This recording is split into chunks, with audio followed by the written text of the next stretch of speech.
semuanya. Perkenalkan saya Kamarudin Simanjuntak, sarjana hukum, dan Michelle Kosasi Stanley, sarjana hukum. Saat ini kami menangani perkara yang dimana perkara ini menurut klien kami sangat kesulitan di Polda Jambi, di mana terlapor ini bernama Edi Gunawan. Bukan Edi Gunawan, Anatania ini perempuan, tetapi dalam prakteknya dia didampingi oleh adiknya bernama laki-laki, namanya Kimlay. Ya. Jadi Anastasia ini didampingi adiknya bernama Kimlay. Sedangkan klien kami namanya Henry Gunawan. Jadi namanya Edi Gunawan dan Henry Gunawan. Nah, kebetulan klien kami ini sehari-hari adalah berdagang di rumahnya. Kemudian ketika berdagang, dia diganggu oleh saudaranya laki-laki. Dipasangi mobil di pintu rumahnya, mobil warna merah, dan baterainya dicopot. Jadi itu mobil masuk ke pelosok rumahnya, dan rumahnya itu dari pintu depan tidak bisa dibuka. Yang kedua, selain rumahnya ada juga gudangnya, tempat CP-nya beroperasi. Kemudian objek CP-nya itu ada alat-alat berat. Kemudian jalan ke dalam propertinya itu ditutup sama dia selama udah kurang lebih 10 bulan. Sehingga mau masuk aja mobil ke kawasan CP-nya itu tidak bisa. Nah, persoalannya adalah anaknya yang bernama Kimlay meminta gonogini, minta bagian. Nah, menurut klien kami, sewaktu almarhum ayah mereka bernama sudah pernah memberikan harta bagian kepada mereka. Dia dapat 24 bagian, sedangkan adiknya yang perempuan dapat 14 bagian. Jadi menurut mereka tidak etis lagi kalau dibagi lagi bagian gitu loh. Jadi mau bagian yang mana lagi, haknya dia. Kemudian ada juga rumah di Singapura dicicil oleh adiknya ini, belum lunas dan akan lunas tahun ini. Nah, kemudian rumah daripada klien kami yang di Singapura ini diklaim oleh adiknya nomor 2 dan nomor 1 bahwa mereka juga harus ikut membagi kurang lebih nilai rumah ini 20 miliar. Nah, sedangkan di sisi lain ada juga tagihan daripada Henry Gunawan kepada perempuan ini, kakaknya yang perempuan, senilai 18 miliar. Jadi mereka peroleh waktu itu dari Kalimantan, dari Bangka, yang sampai sekarang belum dikembalikan, dan akhirnya kami tagih di depan majelis hakim di persidangan 335, dan akhirnya diakui juga. Jadi yang mana lagi kamu tagih harta bagian. Nah, kemudian di persidangan juga kami tanyakan juga, harta yang mana lagi kamu minta? Kamu bukannya sudah dapat 14 bagian. Kemudian adik nomor 2 sudah dapat 24 bagian gitu loh. Nah, kemudian dia bengong-bengong. Pertama dia bilang, saya tidak ada terima. Tidak, mengaku dia tidak terima. Oke, kalau kamu mengatakan tidak menerima, saya bisa buktikan, saya bacakan sekarang berikut unsur-unsurnya bagaimana. Contoh, rumah di jalan ini gitu, misalnya di jalan Sudirman atau di jalan jalan tertentu. Akhirnya dia akui bahwa dia telah menerima bagiannya. Jadi sedemikian rupa sulitnya orang ini, karena orang-orang di Jambi itu bukanlah sebagai penegak hukum, bukan juga sebagai aparatur yang baik, tetapi sebagai provokator yang memprovokasi Kim Lei ini harus menuntut bagiannya lagi di luar 24 bagian itu, juga memprovokasi yang perempuan menuntut bagiannya lagi, padahal dia sudah dapat bagian dari orang tuanya. Bagaimana sih pembagian itu atau warisan itu muncul? Sebetulnya di zaman orang tuanya sudah ada warisan dan diaktakan, wakta wasiat namanya. Di akta wasiat itu dikatakan ini buat si perempuan, ini buat si Kim Lei, yang ini buat si Hendrik Gunawan gitu loh. Tetapi ketika klien kami jalan-jalan ke Jakarta, datanglah perempuan anak pertama itu memprovokasi ibunya karena sudah berumur 80. Nah, orang sudah berumur 80 apalagi sudah tua begitu, tentu kalau melakukan tindakan hukum harus disertai anak-anak. Pokoknya umur 70 ke atas itu sudah tidak cakap pada umumnya melakukan tindakan hukum, maka harus ada pendampingnya. Nah, ini ibu-ibu diprovokasi menjelang akhir hayatnya, diprovokasi membatalkan surat pembagian wasiat. Dibatalkanlah surat pembagian wasiat itu, sehingga warisan mereka itu seolah-olah kembali lagi seperti dulu.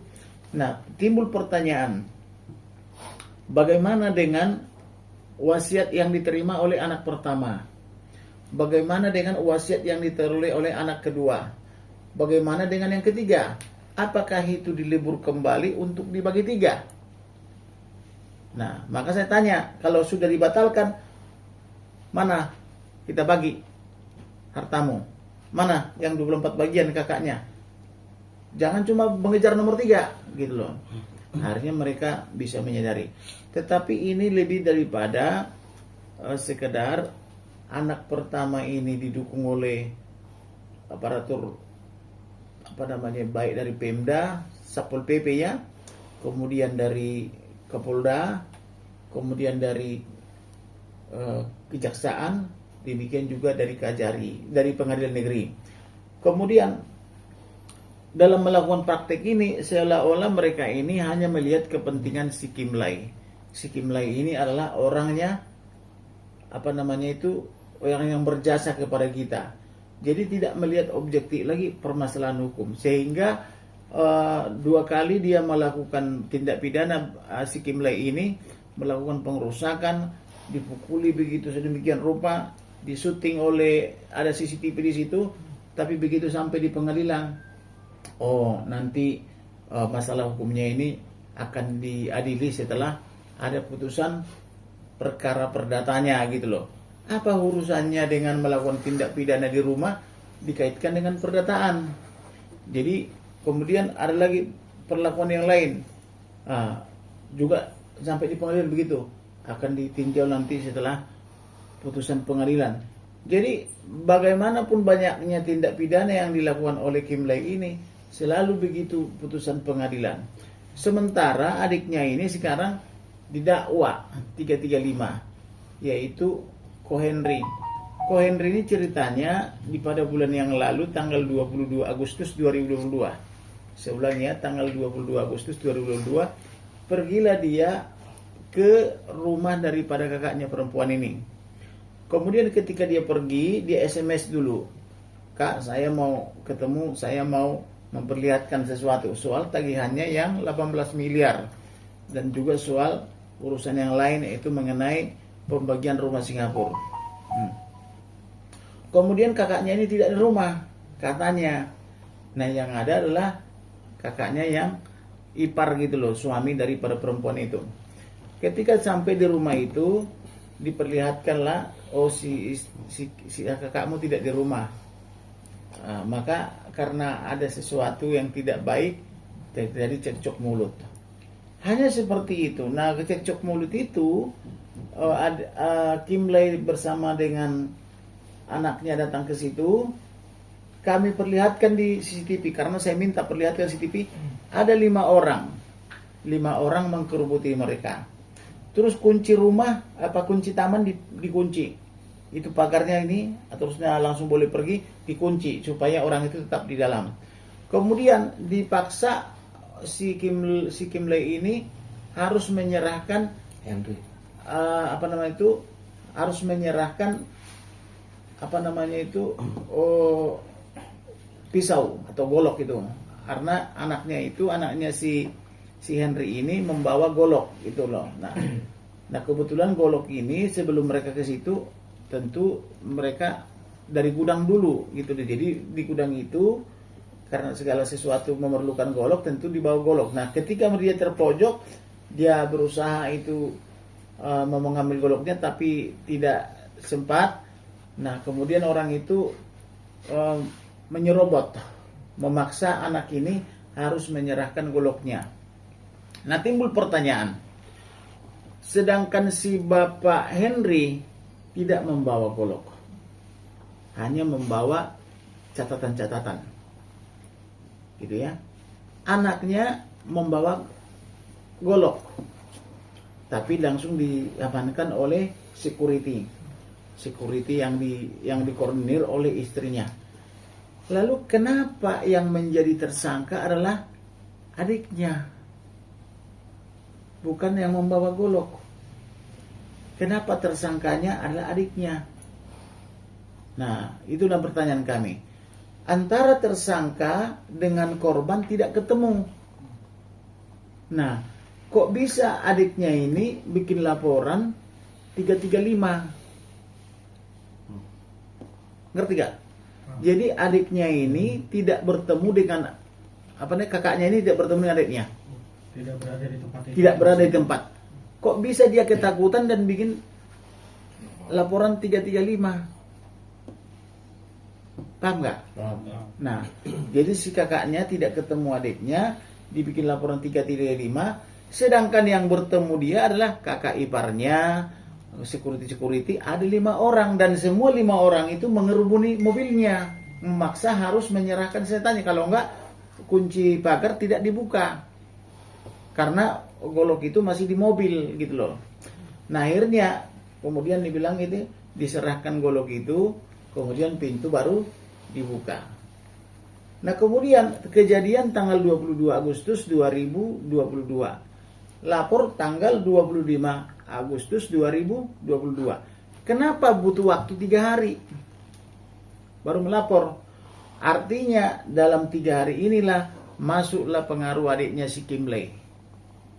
Kim Lei ini karena sudah 2 kali dilaporkan ke polisi. Nah 2 kali dilaporkan ke polisi, disitulah dia memprovokasi adiknya, seolah-olah mereka belum dapat harta bagian, lalu meminta bagian harta.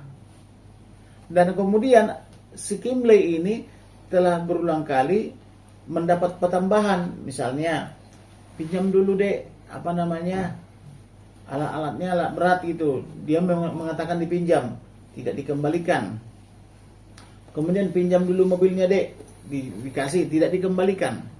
Nah kemudian adiknya ini memohon supaya dikembalikan sampai 3 kali surat, tapi dia diam saja gitu loh. Jadi seperti itulah permasalahan di di Jambi ini. Jadi konon adiknya ini adalah tidak bertemu dengan kakaknya, dia didakwa pasal 355. Kemudian di kejaksaan, apa yang terjadi di kejaksaan? Diurus dalam tanda petik. Barulah waktu kami ke sana itu dibebaskan.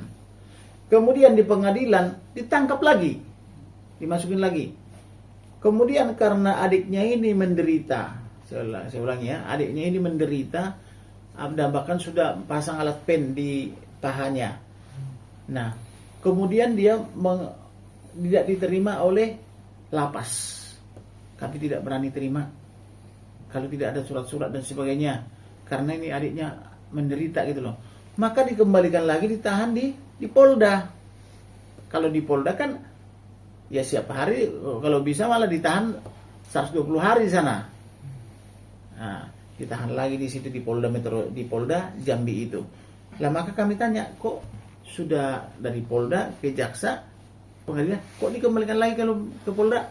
Ya maaflah Pak, pengadilan perintahnya tidak diterima oleh lapas, tidak mau menerima, jadi ditahan lagi di Polda gitu loh. Jadi seperti itulah keadaannya. Dan konon saya dengar informasinya orang-orang di sini memprovokasi makanya Irjen Pol ya, Irjen Pol dari Mabes Polri ada yang memprovokasi atau centengnya si Kim Lai gitu loh. Jadi seperti inilah persoalan yang kami hadapi, maka kami merilis nih di Polda Jambi agar tidak seperti itu ke depan. Tahu apa namanya terjadi? Rilisnya ini diminta dengan harga yang sangat mahal. Saya tidak usah sebutkan nama TV-TV-nya. Satu orang minta puluhan juta.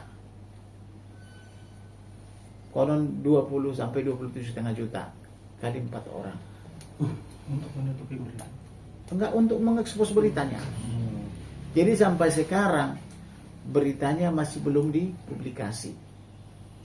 Jadi oleh karena itu, karena kami mendapat berita ini sangat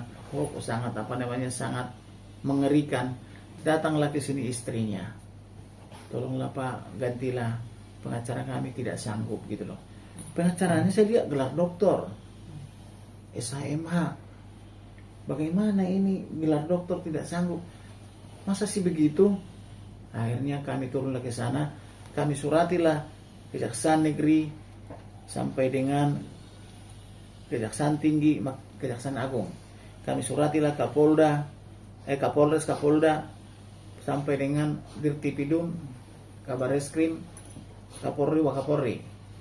Kemudian juga kami suratilah Majelis Hakim, Ketua Pengadilan Negeri. Ternyata Ketua Pengadilan Negeri yang menyidang perkara ini. Kemudian kami surati Ketua Pengadilan Tinggi sampai ke dengan Jaksa Agung, kemudian dengan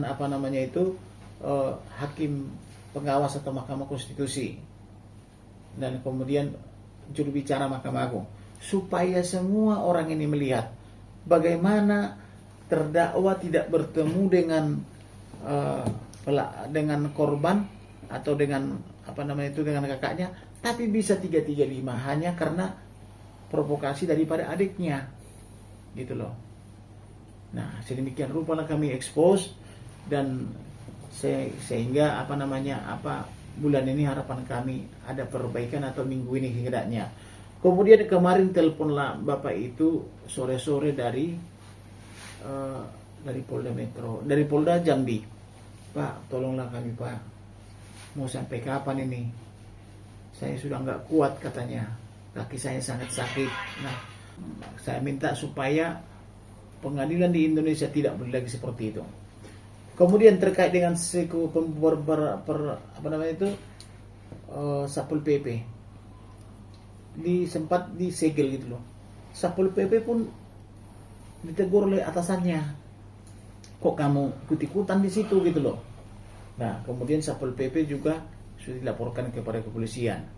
Nah, oleh karena itu harapan saya supaya ini diekspos beritanya, sehingga tidak lagi kesulitan-kesulitan yang sangat berarti bagi masyarakat Indonesia untuk mendapatkan kepastian hukum. Kira-kira lah demikian informasi saya.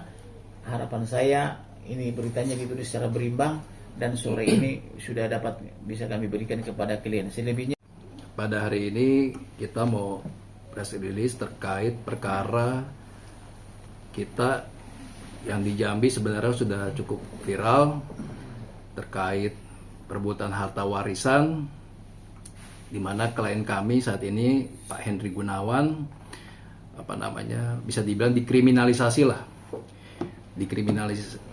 dikriminalisasi oleh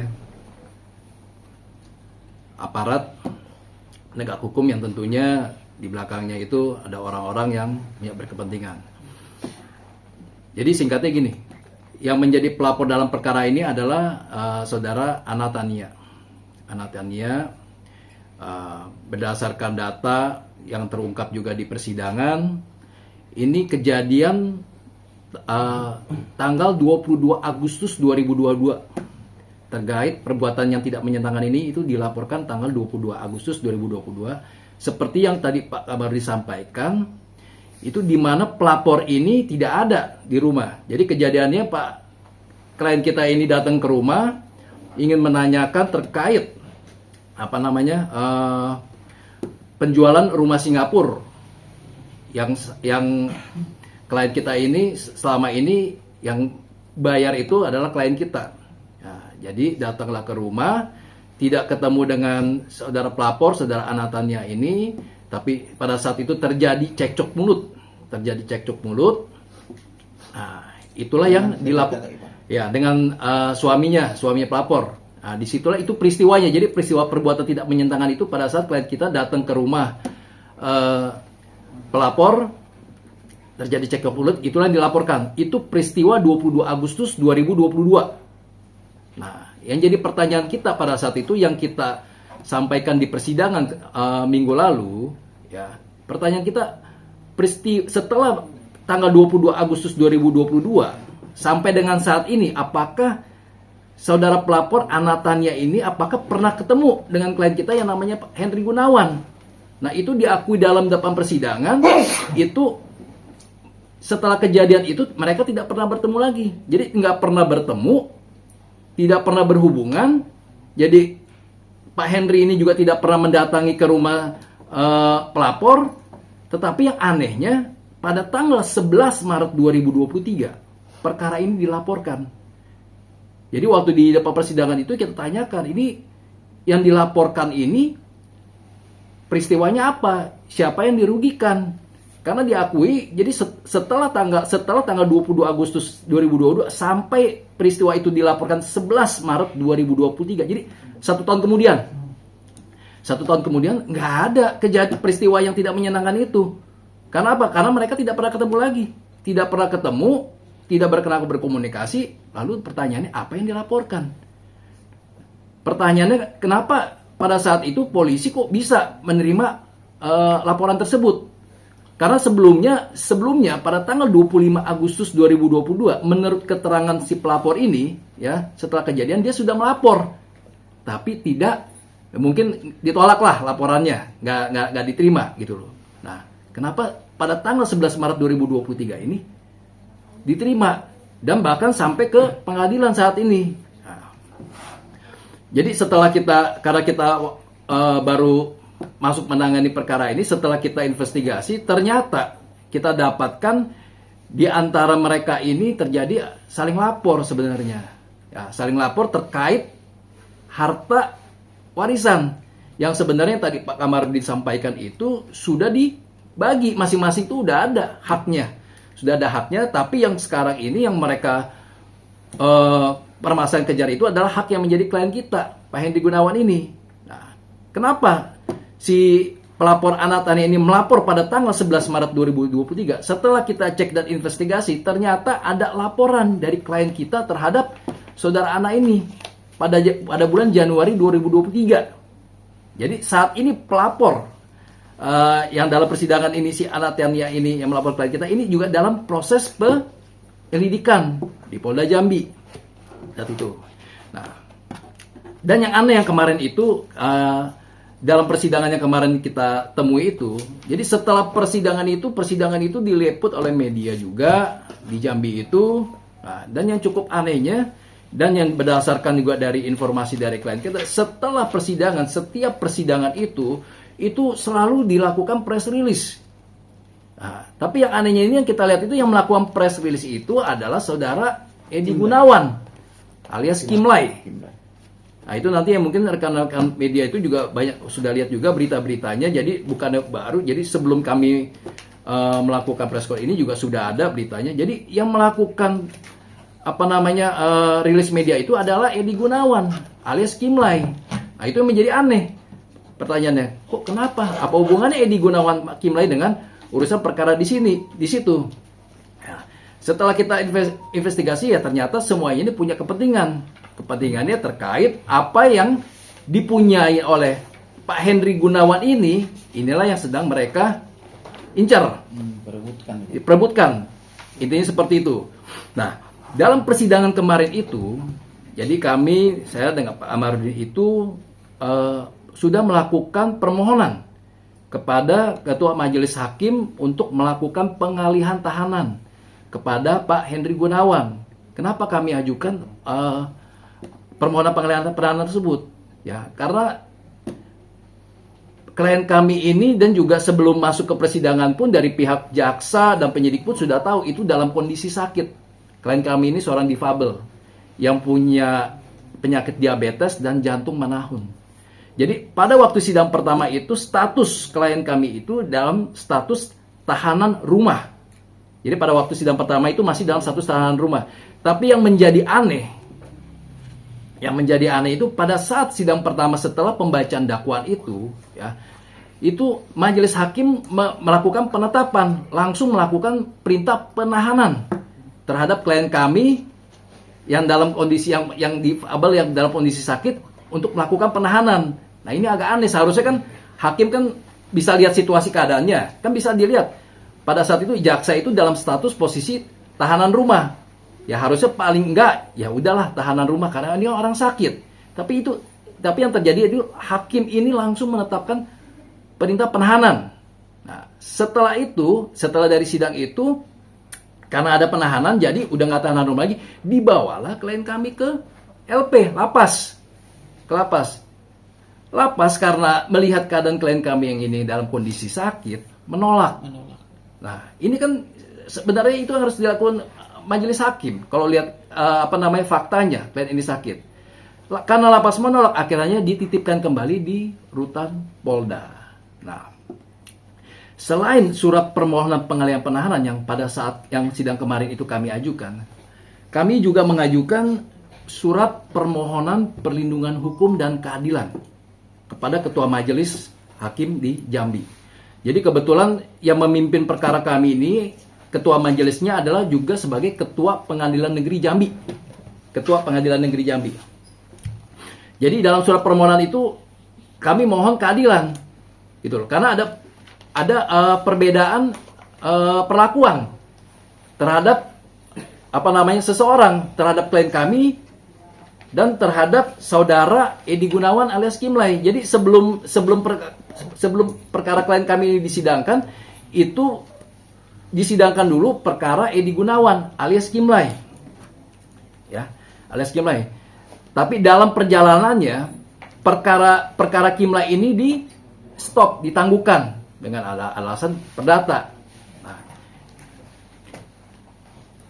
ini yang kami ajukan surat adanya perbedaan ini. Kenapa klien kami yang dikenakan pasal 335 yang ancaman hukumnya di bawah 1 tahun itu ditahan dengan perbuatan yang secara fakta persidangan itu ya tidak ketemu gitu loh. Siapa yang menjadi korban, siapa pelakunya itu nggak ketemu. Itu fakta persidangan pertama yang terungkap.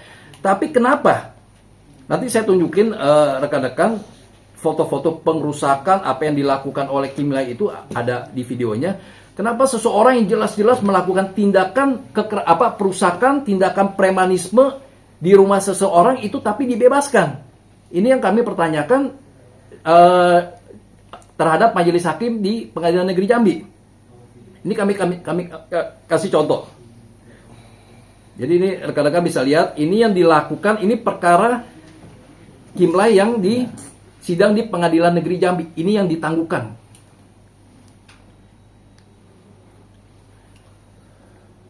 Jadi bayangkan, ini seseorang yang melakukan perusakan.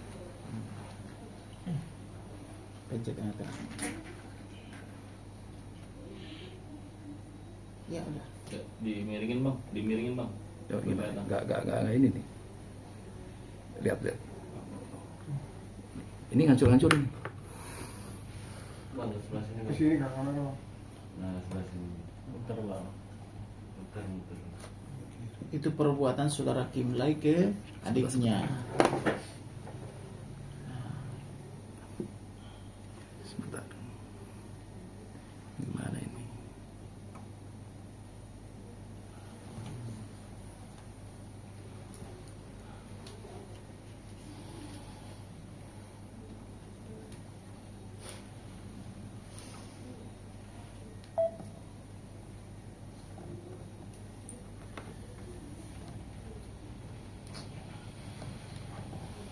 Oke. Jadi nanti lebih jelasnya nanti setelah ini nanti bisa saya lihat. Ini salah satu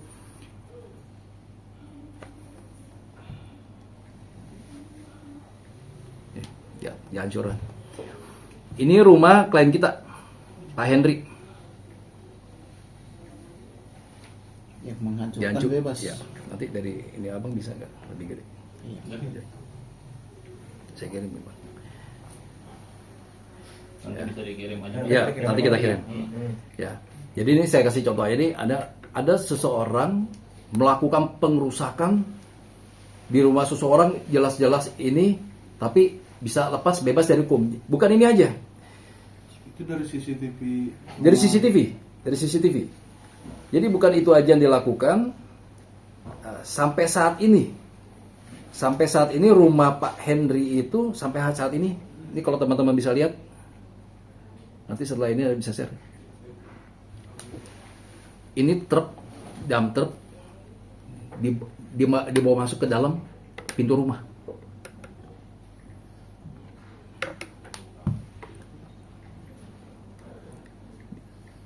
Gak bisa keluar, ditaruh truk ini. Ditaruh truk. Ini rumah Pak Henry. Rumah Pak Henry. Ini sudah 9 bulan seperti ini. Sudah 9 bulan. Sudah 9 bulan. Ini tempat usaha yang di tembok. Tempat usaha. Nanti habis ini bisa saya kasih saya jadi lebih jelas.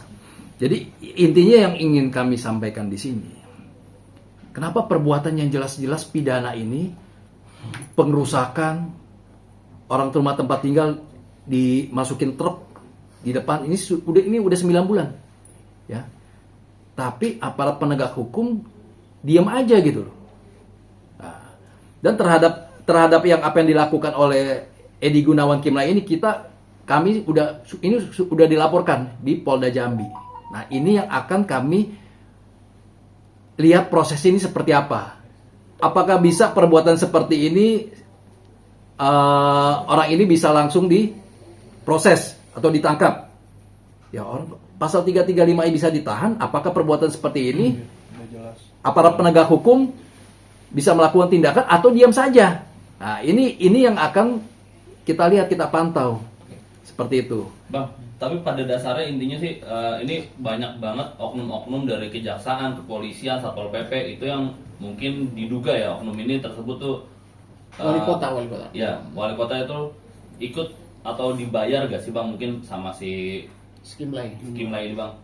Jadi mereka itu hubungannya udah cukup lama sampai bertahun-tahun, kurang lebih 35 tahun sampai 40 tahun berteman dengan Kimlay. Nah, Kimlay ini salah satu bisnisnya itu adalah membangun Jambi. Dia punya perusahaan batu bara, terus punya perusahaan pabrik mobil dan punya showroom atau demikian juga punya usaha pelabuhan. Jadi dia ini dianggap oleh wali kota, Satpol PP, Polda, Dama, Jaksa sama hakim itu ada orang yang berjasa kepada mereka gitu.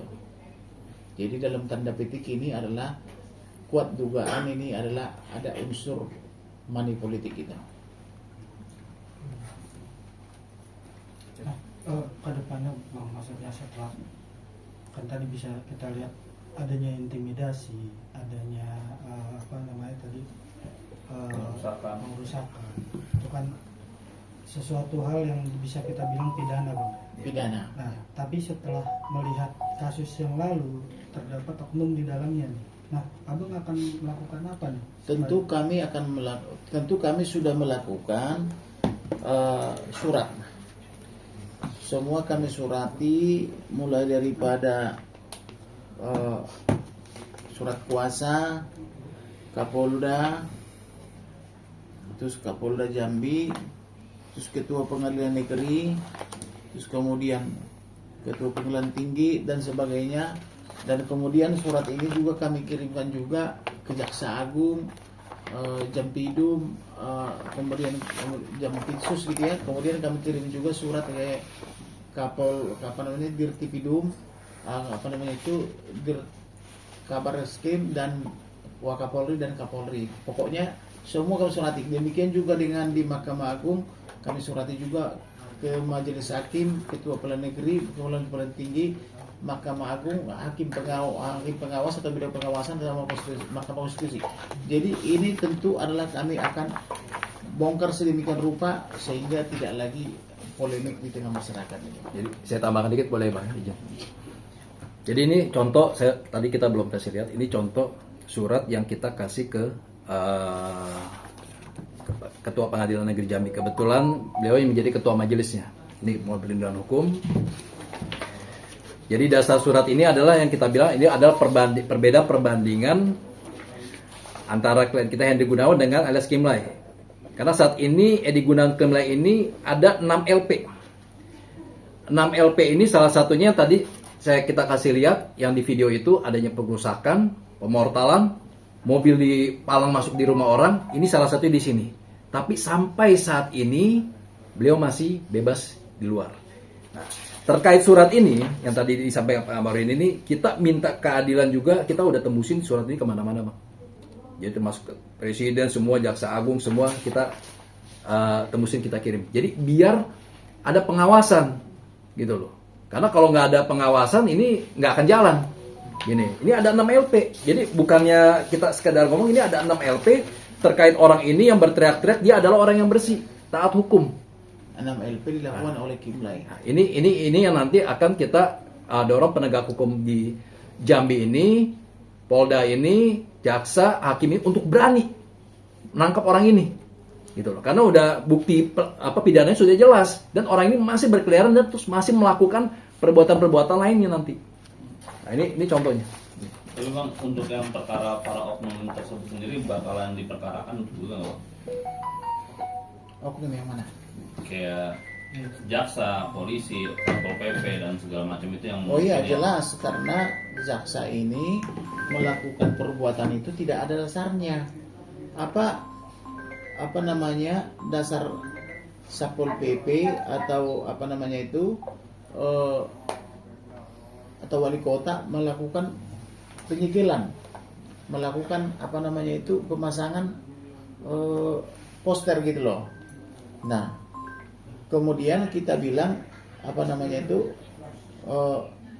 karena tidak ada dasarnya, maka kita minta ini supaya diusut secara tuntas gitu. Hal lain. Nah, jadi tolong dong wali kotanya diperiksa. Tolong dong Satpol PP ini atas dasar apa menutupi rumah pribadi. Kalau Satpol PP itu kan untuk mengusut fasilitas publik yang ada aturan mainnya tidak ditangani polisi tapi boleh ditangani Satpol PP, di mana peraturannya adalah perda gitu loh. Nah ini apa ini kok rumah ini dipasangi Satpol PP gitu loh. Ya Bang, intinya sampai saat ini si Edi Gunawan Kimlay atau Kimlay ini bisa dibilang untouchable lah ya. Sama Iya. hukum. Iya. Jadi kalau kami pergi ke sana, contoh ke polisi nih ya, ini Pak, menangani perkara ini, perkara yang mana? Oh Kimlay, langsung semua tahu. Tidak ada yang tahu, tidak ada yang tidak tahu nama Kimlay. Ini kejaksaan nih. Perkara yang mana Pak? Ini klien kami nih, kenapa ditahan ya atas nama Hendy Gunawan? Terlapornya siapa? Kimlay gitu. Wah, semua orang tahu, langsung wah gitu loh. Jadi demikian juga di pengadilan, orang dengar Kimlay langsung tahu gitu loh. Jadi semua orang mengetahui Kimlay ini siapa gitu loh. Dan kebetulan juga kakaknya ini hanya ibu rumah tangga, tapi Kimlay di belakang dia gitu loh. Gitu. Jadi kalau sudah mendengar Kimlay, orang pasti tahu gitu. Kemudian di Polda Jambi itu mulai dari lapisan mana aja kalau dibilang Kimlay itu sudah tahu. Sip.